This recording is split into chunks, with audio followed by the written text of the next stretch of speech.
ومنهم من يقول ربنا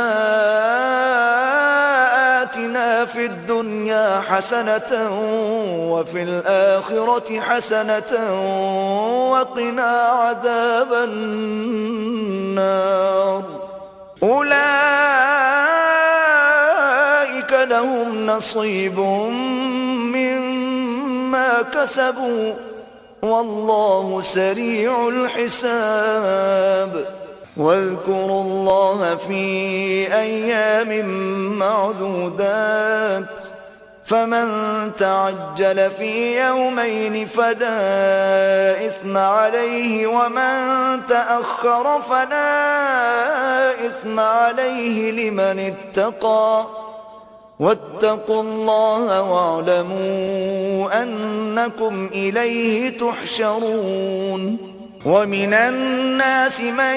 يعجبك قوله في الحياة الدنيا ويشهد الله على ما في قلبه وهو ألد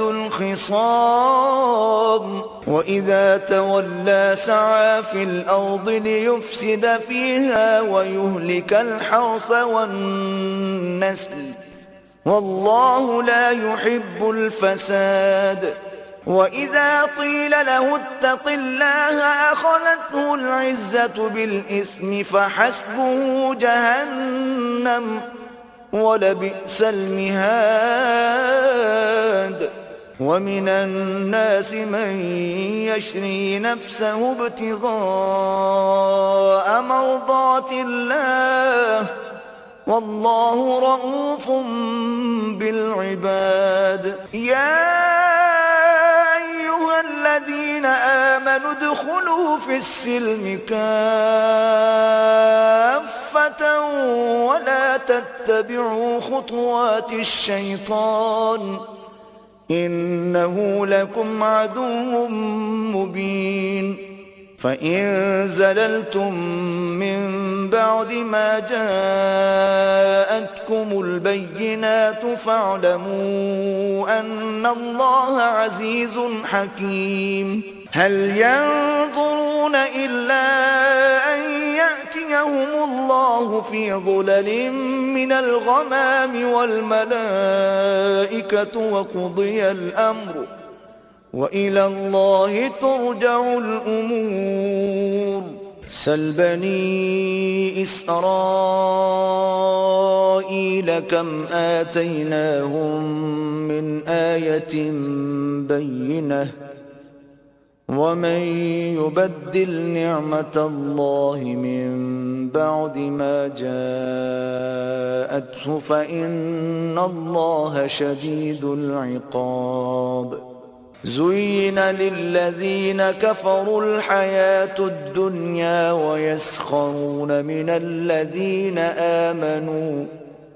والذين اتقوا فوقهم يوم القيامة والله يرزق من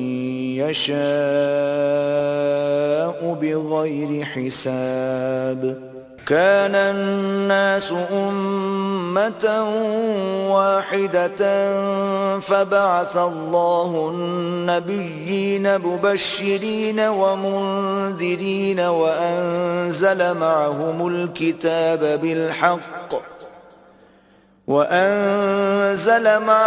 الكتاب بالحق ليحكم بين الناس فيما اختلفوا فيه وما اختلف فيه إلا الذين أوتوه من بعد ما جاءتهم البينات بغيا بينهم فهدى الله الذين آمنوا لما اختلفوا فيه من الحق بإذنه والله يهدي من يشاء إلى صراط مستقيم. أم حسبتم أن تدخلوا الجنة ولما يأتكم مثل الذين خلوا من قبلكم مستهم البأساء والضراء وزلزلوا حتى يقول الرسول والذين آمنوا معه متى نصر الله ألا إن نصر الله قريب يسألونك ماذا ينفقون قل ما أنفقتم من خير فللوالدين والأقربين واليتامى والمساكين وابن السبيل وما تفعلوا من خير فإن الله به عليم كتب عليكم القتال وهو كره لكم وعسى أن تكرهوا شيئا وهو خير لكم وعسى أن تحبوا شيئا وهو شر لكم والله يعلم وأنتم لا تعلمون يسألونك عن الشهر الحرام قتال فيه قل قتال فيه كبير وصد عن سبيل الله وكفر به والمسجد الحرام وإخراج أهله منه أكبر عند الله والفتنة أكبر من القتل ولا يزالون يقاتلونكم حتى يردوكم عن دينكم إن استطاعوا ومن يرتدد منكم عن دينه فيمت وهو كافر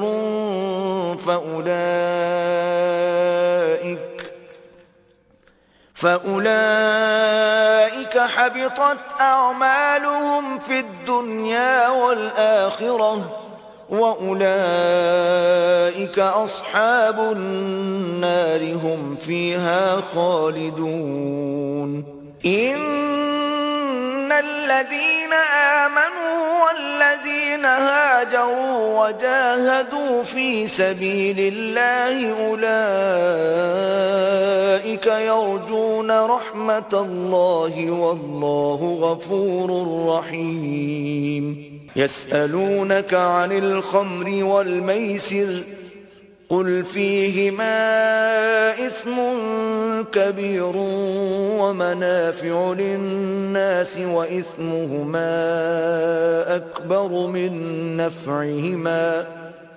ويسألونك ماذا ينفقون قل العفو كذلك يبين الله لكم الآيات لعلكم تتفكرون في الدنيا والآخرة ويسألونك عن اليتامى قل إصلاح لهم خير وإن تخالطوهم فإخوانكم والله يعلم المفسد من المصلح ولو شاء الله لأعنتكم إن الله عزيز حكيم और बाज ऐसे हैं कि दुआ करते हैं कि परवरदिगार हमको दुनिया में भी नेमत अता फरमा और आखिरत में भी नेमत बख्शियो और दोज़ख के अजाब से महफूज रखियो। यही लोग हैं जिनके लिए उनके कामों का हिस्सा यानी अजरे नेक तैयार है और अल्लाह जल्द हिसाब लेने वाला है। और क़याम मिना के दिनों में जो गिनती के दिन हैं अल्लाह को याद करो। अगर कोई जल्दी करे और 2 ही दिन में चल दे तो उस पर भी कुछ गुनाह नहीं और जो बात तक ठहरा रहे उस पर भी कुछ गुनाह नहीं। ये बातें उस शख्स के लिए हैं जो अल्लाह से डरे और तुम लोग अल्लाह से डरते रहो और जान रखो कि तुम सब उसके पास जमा किए जाओगे। और कोई शख्स तो ऐसा है जिसकी गुफ्तगू दुनिया की जिंदगी में तुमको दिलकश मालूम होती है और वो अपने माफिज ज़मीर पर यानी उस बात पर जो उसके दिल में है अल्लाह को गवाह बनाता है, हालांकि वो सख्त झगड़ालू है। اور جب پیٹ پھیر کر چلا جاتا ہے تو زمین میں دوڑتا پھرتا ہے تاکہ اس میں فتنہ انگیزی کرے اور کھیتی کو برباد اور انسانوں اور حیوانوں کی نسل کو نابود کر دے، اور اللہ فتنہ انگیزی کو پسند نہیں کرتا۔ اور جب اس سے کہا جاتا ہے کہ اللہ سے خوف کر تو غرور اس کو گناہ میں پھنسا دیتا ہے، سو اس کو جہنم کافی ہے اور وہ بہت برا ٹھکانہ ہے۔ اور کوئی شخص ایسا ہے کہ اللہ کی خوشنودی حاصل کرنے کے لیے اپنی جان بیچ ڈالتا ہے، اور اللہ بندوں پر بہت مہربان ہے۔ مومنو، اسلام میں پورے داخل ہو جاؤ اور شیطان کے پیچھے نہ چلو، وہ تو تمہارا کھلا دشمن ہے۔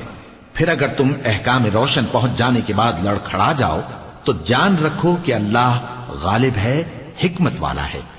کیا یہ لوگ اسی بات کے منتظر ہیں کہ ان پر اللہ کا عذاب بادل کے سائبانوں میں نازل ہو اور فرشتے بھی اتر آئیں اور کام تمام کر دیا جائے؟ اور سب کاموں کا رجوع اللہ ہی کی طرف ہے۔ اے پیغمبر، بنی اسرائیل سے پوچھو کہ ہم نے ان کو کتنی کھلی نشانیاں دیں، اور جو شخص اللہ کی نعمت کو اپنے پاس آنے کے بعد بدل دے تو اللہ سخت عذاب کرنے والا ہے۔ اور جو کافر ہیں ان کے لیے دنیا کی زندگی خوشنما کر دی گئی ہے اور وہ مومنوں سے تمسخر کرتی ہیں، لیکن جو پرہیزگار ہیں وہ قیامت کے دن ان سے اوپر ہوں گے،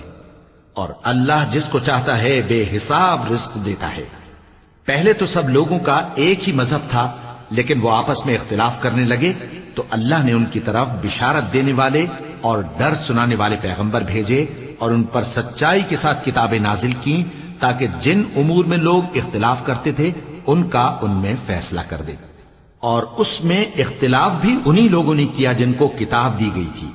باوجود کہ ان کے پاس کھلے ہوئے احکام آ چکے تھے، اور یہ اختلاف انہوں نے صرف آپس کی ضد سے کیا۔ تو جس امر حق میں وہ اختلاف کرتے تھے اللہ نے اپنی مہربانی سے مومنوں کو اس کی راہ دکھا دی،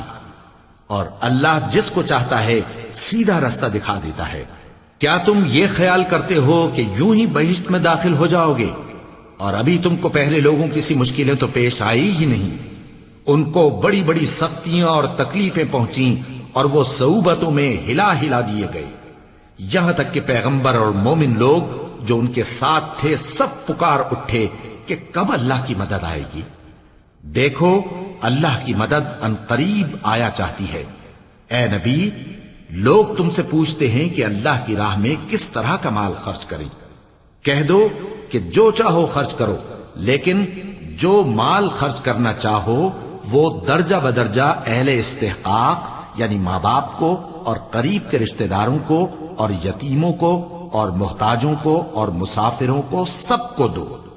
اور جو بھلائی تم کرو گے اللہ اس کو جانتا ہے۔ مسلمانوں، تم پر اللہ کے رستے میں لڑنا فرض کر دیا گیا ہے، اور وہ تمہیں ناگوار تو ہوگا، مگر عجب نہیں کہ ایک چیز تم کو بری لگے اور وہ تمہارے حق میں بھلی ہو، اور عجب نہیں کہ ایک چیز تم کو بھلی لگے اور وہ تمہارے لیے مضر ہو، اور ان باتوں کو اللہ ہی بہتر جانتا ہے اور تم نہیں جانتے۔ اے پیغمبر، لوگ تم سے عزت والے مہینوں میں لڑائی کرنے کے بارے میں دریافت کرتے ہیں، کہہ دو کہ ان میں لڑنا بڑا گناہ ہے، اور اللہ کی راہ سے روکنا اور اس سے کفر کرنا اور مسجد حرام یعنی خانہ کعبہ میں جانے سے بند کرنا اور اہل مسجد کو اس میں سے نکال دینا جو یہ کفار کرتے ہیں، اللہ کے نزدیک اس سے بھی زیادہ گناہ ہے، اور فتنہ انگیزی خون ریزی سے بھی بڑھ کر ہے۔ اور یہ لوگ ہمیشہ تم سے لڑتے رہیں گے، یہاں تک کہ اگر مقدور رکھیں تو تم کو تمہارے دین سے پھیر دیں، اور جو کوئی تم میں سے اپنے دین سے پھر کر کافر ہو جائے گا اور کافر ہی مرے گا تو ایسے لوگوں کے اعمال دنیا اور آخرت دونوں میں برباد ہو جائیں گے، اور یہی لوگ دوزخ میں جانے والے ہیں جس میں ہمیشہ رہیں گے۔ جو لوگ ایمان لائے اور اللہ کے لیے وطن چھوڑ گئے اور کفار سے جنگ کرتے رہے وہی اللہ کی رحمت کے امیدوار ہیں، اور اللہ بخشنے والا ہے، رحمت کرنے والا ہے۔ اے پیغمبر، لوگ تم سے شراب اور جوئے کا حکم دریافت کرتے ہیں، کہہ دو کہ ان میں گناہ بڑے ہیں اور لوگوں کے لیے کچھ فائدے بھی ہیں، مگر ان کے گناہ فائدوں سے کہیں زیادہ ہیں۔ اور یہ بھی تم سے پوچھتے ہیں کہ اللہ کی راہ میں کون سا مال خرچ کریں، کہہ دو کہ جو ضرورت سے زیادہ ہو۔ اس طرح اللہ تمہارے لیے اپنے احکام کھول کھول کر بیان فرماتا ہے تاکہ تم سوچو یعنی دنیا اور آخرت کی باتوں میں غور کرو، اور تم سے یتیموں کے بارے میں بھی دریافت کرتے ہیں، کہہ دو کہ ان کی حالت کی اصلاح بہت اچھا کام ہے، اور اگر تم ان سے مل جل کر رہنا یعنی خرچ اکٹھا رکھنا چاہو تو وہ تمہارے بھائی ہیں، اور اللہ خوب جانتا ہے کہ خرابی کرنے والا کون ہے اور اصلاح کرنے والا کون. اور اگر اللہ چاہتا تو تم کو تکلیف میں ڈال دیتا، بے شک اللہ غالب ہے، حکمت والا ہے.